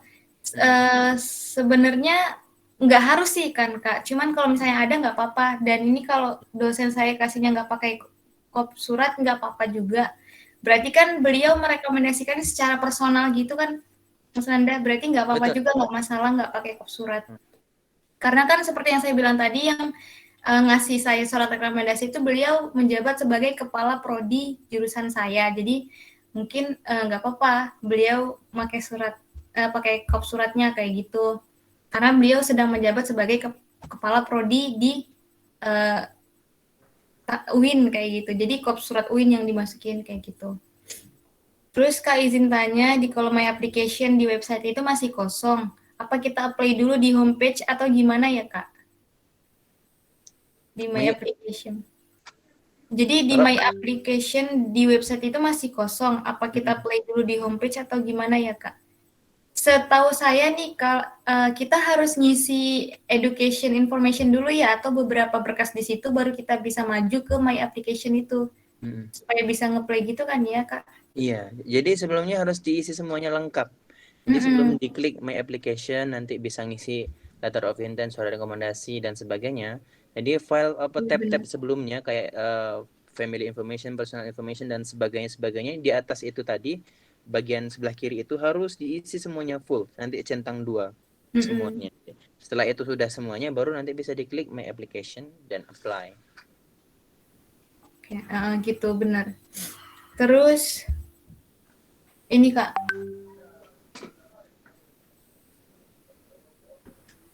kalau yang ini dari atas berarti. Sebentar, saya bacain ya. Saya satunya bahasa Inggris, Kak. Bisa tidak ya daftar S2 di Turki dengan jurusan yang sama dengan S1? Terus satu pertanyaan lagi, semisal meminta surat rekomendasinya tahun ini, tapi daftarnya tahun depan. Apa suratnya masih bisa digunakan? Gimana Mas Manda? Kalau surat rekomendasi, saya sendiri nggak tahu ya, apakah ada batas seperti itu. Kalau IELTS, TOEFL itu kan batasnya 2 tahun. Kalau rekomendasi apakah ada maksimal 2 tahun, setelah itu expired, apakah ada, saya nggak tahu. Tapi menurut saya surat rekomendasi itu kan nanti ditulis itu spesifik ya. digunakan untuk mendaftar beasiswa ini tahun sekian sekian gitu. Saya kira kalau surat rekomendasinya ya berlaku sekali aja. Jadi kalau mau daftar lagi ya buat surat rekomendasi lagi. Kecuali kalau surat rekomendasinya umum, saya merekomendasikan anak ini misalnya Hidayah Haryani untuk mendaftar beasiswa titik gitu. Nggak ada tahun, nggak ada beasiswa apa, ya mungkin bisa dipakai berkali-kali. Tapi tetap aja nanti kan teman-teman bakalan mencantumkan tanggalnya dan sebagainya. Iya, benar. Jadi kalau udah setahun mungkin saya kira mending buat surat yang baru deh daripada pakai surat yang lama gitu. Dan kemungkinan juga kesibukan atau aktivitas teman-teman bakal bertambah dalam waktu setahun itu. Jadi ya harus diperbarui sih kalau gitu. Iya. Buat yang baru aja lah. Benar. Terus ini Kak, saya izin bertanya di bagian education information kalau masih continuous statusnya di S1, itu ada suruh ngisi grade dengan angka 1 sampai 6 suruh milih, itu maksudnya grade apa ya Kak? Emang ada ya Mas? Itu mungkin ada, seingat saya itu tuh apa namanya juara nggak salah atau apa ya, saya lupa. Oh iya kan juara ya sih. Tapi kalau juara yang ranking itu cuma 1 sampai 3 kalau nggak salah. Oh itu, saya lupa. Ini harus langsung cek sih sebenarnya kalau kayak gini. Iya benar, harus buka dulu di websitenya. Terus ini Kak mau tanya, apakah KTP wajib diterjemahkan, Mas Nanda? KTP wajib diterjemahkan. Iya, KTP tadi udah dijelasin di awal ya sebenarnya. KTP tidak harus diterjemahkan. Saya kemarin tuh saya terjemahkan ya inisiatif sendiri karena saya mikirnya waktu itu siapa tahu panitianya mau lihat KTP saya. Kalau KTP saya dalam bahasa Indonesia mereka nggak bisa baca, makanya saya terjemahkan manual gitu. Kalau nggak diterjemahkan nggak masalah karena nggak ada instruksi khusus dari YTB untuk kan ke dalam bahasa Inggris gitu. Tapi kecuali kalau punya paspor itu kan udah ada bahasa Inggrisnya, nggak perlu diterjemahkan lagi. Benar, gitu. Oke, siap. Iya. Ini kalau Kak Lutfi, boleh Kak Lutfi tadi mau tanya lagi ya? Mungkin ini waktunya sampai 5.50 ya. Sudah Kak, insya Allah sudah terjawab. Tadi yang mengenai surat rekomendasi, memang saya menanyakan tentang itu. Karena dosen saya ini akan memberikan surat rekomendasi ketika saya sudah membuat jurnal gitu. Jadi seperti untuk jangka panjang, terus saya mikirnya sepertinya akan apply beasiswa tahun depan saja. Terus saya bingung lah ini gimana, surat rekomendasinya saya sudah mulai meminta untuk tahun ini gitu. Tapi sepertinya untuk daftar tahun depan seperti itu karena begitu banyak persyaratan dari dosen. Gitu. Oh, siap. Tapi nanti kalau bisa diperbarui sih Kak supaya nanti isi surat rekomendasinya juga semakin mantep gitu. Kan atau mungkin minta penjelasan begitu ya Kak, bahwasannya akan dibuat apply beasiswa di tahun depan. Seperti itu apa bagaimana ya? Gimana Mas Anda? Kalau dari saya pribadi mending gak usah, tapi pas udah mau dekat waktunya aja baru diminta lagi. Kalau menurut saya nanti itu dibuat aja di tahun depan ketika mau daftar aja. Karena kalau dibuat sekarang ya untuk apa harus nunggu 1 tahun, siapa tahu nanti hilang dan sebagainya. Udahlah dibuat tahun depan aja ketika mau daftar beasiswa aja gitu. Nggak usah dibuat sekarang. Yang penting kan tadi dosennya minta kakak harus nulis jurnal, ya udah tulis jurnal dulu, upload dulu, nanti ketika udah terpenuhi syarat dari dosennya udah baru dibuat tahun depan aja. Kayak 1 bulan. Baik Kak, terima kasih. 1 bulan sebelum daftar aja dibuatnya, nggak masalah Kak. Terima kasih Kak. Sama-sama Kak. Halo Mbak sama Mas Nanda. Ini last one pertanyaan. Mungkin tadi sudah ada yang nanya sih di bagian kolom, tapi mungkin belum terbaca. Ini kebetulan saya dan teman-teman mau ambil S3 insya Allah di Turki. Jadi pertanyaannya itu kira-kira perbedaan apa sih yang paling mendasar mungkin kalau S2 ini pertimbangannya, kalau S3 ini pertimbangannya, sehingga kita bisa mengetahui opportunity untuk diterima di YTB seperti apa untuk S3. Terus yang kedua, kan tadi Mbak Pengnanda ya bilangnya kalau dari ribuan orang yang diterima cuma sekian orang. Dari sekian orang itu kalau boleh mungkin bisa dijabarkan S1 berapa orang, S2 berapa orang, S3 berapa orang. Kita pengen tahu presentasinya aja. Terima kasih. Siap. terakhir ya Mas Nanda. Boleh dijawab. Oke. Tadi kalau untuk pertanyaan pertama tadi perbedaan S1, S2 dan S3-nya apa gitu ya? Ya. Ini kan Perbedaannya kalau S3 itu kan mungkin agak berat ya dibanding S1. Maksudnya apa yang menjadi value-nya sehingga memang S3 itu ini loh yang perlu kita kuat sehingga bisa diterima di ITB gitu. Bang. Kalau mungkin perbedaannya secara umum untuk S1 itu kan cuman disuruh nulis motivation letter. Ya udah nggak ada mini tesis, mini disertasi, mini riset, nggak ada. Cuman motivation letter. Nah, S2 dan S3 itu ada mini research. Yang membedakan S2, S3, S1 itu ada mini research. Kalau untuk S2 ada mini tesis, kalau untuk S3 ada mini disertasi lah.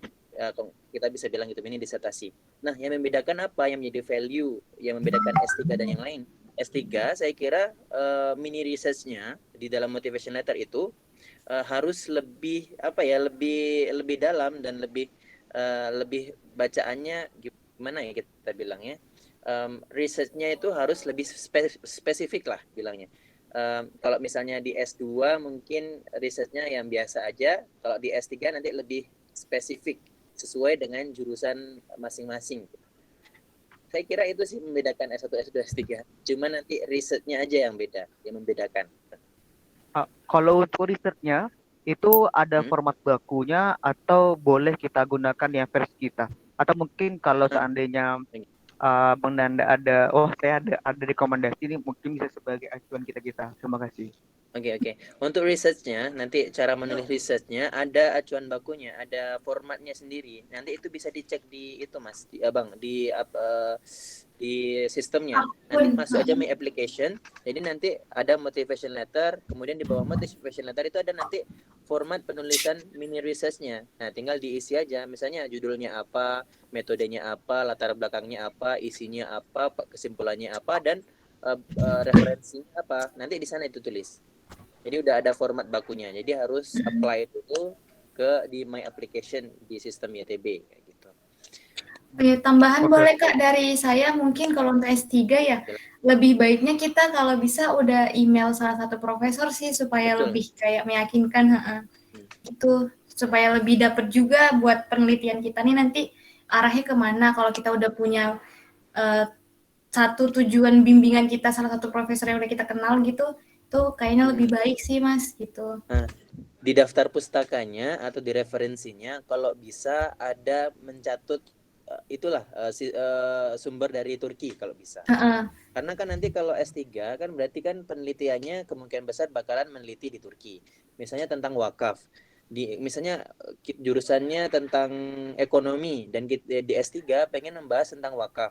Misalnya kita milih di Istanbul University, nanti cari profesor yang emang expert di bidang wakaf, ambil jurnalnya, ambil bukunya, kemudian dimasukkan di referensi, di letter of intent-nya, di mini tesisnya, mini disertasinya kayak gitu. Jadi untuk S3 saya kira harus lebih spesifik dan jelas nanti tujuannya apa ketika sampai di Turki. Yang membedakan itu saya kira. Baik, yang kedua yang mana itu, Mas? Yang kedua apa tadi pertanyaan Mas, Bang? Oke, yang kedua tadi ini saya menyambung dari teman saya sih. Tadi yang bertanya mungkin tadi oleh Mbak Dian belum kebaca. Itu presentasi yang diterima S3 itu berapa orang ya? Kan tadi ada tuh. Iya benar. 35 orang. 35 itu kan dibagi-bagi S1, S2, S3. Nah, kalau untuk data itu kan kita kurang pasti, tapi biasanya untuk S1, S2, S3 itu bakal digabung gitu. Kalau sejak di tahun corona saya yang tahun 2020 itu dia mulai berkurang, bahkan di bawah setengahnya dari tahun Mas Nanda. Soalnya kan Mas Nanda 2019 itu sekitar 80-an ya Mas. Kalau di tahun saya itu sejak corona awal 35, terus tahun kemarin 21 itu 45, mungkin tahun ini insya Allah bakal naik kok, bakal ditambahin kalau kata YTB-nya sendiri ya. Kuotanya bakal ditambahin gitu. Iya. Gitu Mas. Baik. Oke, baik, insya Allah Mbak semangat ya. Sama-sama teman-teman. Sama-sama. Mohon maaf sekali untuk pertanyaan mungkin yang beberapa pertanyaan lain belum terjawab, nanti bisa langsung tanya di grup atau nanti Mas Nanda kita undang ke grup juga ya mungkin supaya bisa Boleh tahu silakan. ada bisa membantu menjawab pertanyaan dari teman-teman. Sampai sini saya akhiri dulu ya teman-teman. Billahi taufiq wal khairat. Assalamualaikum warahmatullahi wabarakatuh. Waalaikumsalam warahmatullahi wabarakatuh. Nanti bisa lanjut teman-teman di grup ya, insya Allah. Iya Kak, terima kasih. Terima kasih juga Mas Nanda udah meluangkan waktu. Ini nggak ada banyak. foto-fotonya nih. Oh iya. Dokumentasi. Boleh. Ya silakan. Tapi operatornya nggak tahu. Mas Nanda bisa? Screenshot aja Kak. Ya siapapun. Screenshot aja ya. Oh ya boleh Mas Nanda. Oke. Ya. Teman-teman semuanya yang bisa open cam, silakan open cam semuanya sebelum kita ya SS ya, screenshot. Dan yang ngirim SMS, yang ngirim chat jangan dikirim chat dulu ya karena mau menutupi kamera. Oke, teman-teman udah siap semuanya? Oke, siap. Silakan. Teman-teman yang mau kunjungi IG-nya Mas Nanda bisa di Santri Tulen juga ada, di Ya Turki juga ada ya teman-teman. Ya, silakan. Jangan lupa nanti di follow dan insya Allah di DM aja nanti di follow back insya Allah. Dan kita berdua juga punya YouTube ya teman-teman, Hidayah Haryani dan juga disilahkan di subscribe juga. Oke ya, udah siap semuanya? Siap. Udah? 1, 2, 3. Oke, sekali lagi jempol. 1, 2, 3. Oke, udah. Mau lagi nggak, Mas? Terima kasih semua teman-teman. Semoga dimudahkan. Amin. Mau daftar 2020 insya Allah. Amin ya Allah. Izin live ya teman-teman semuanya. Terima kasih semua atas waktunya. Terima kasih Kak. Terima kasih Kak. Sama-sama Kak, makasih banyak.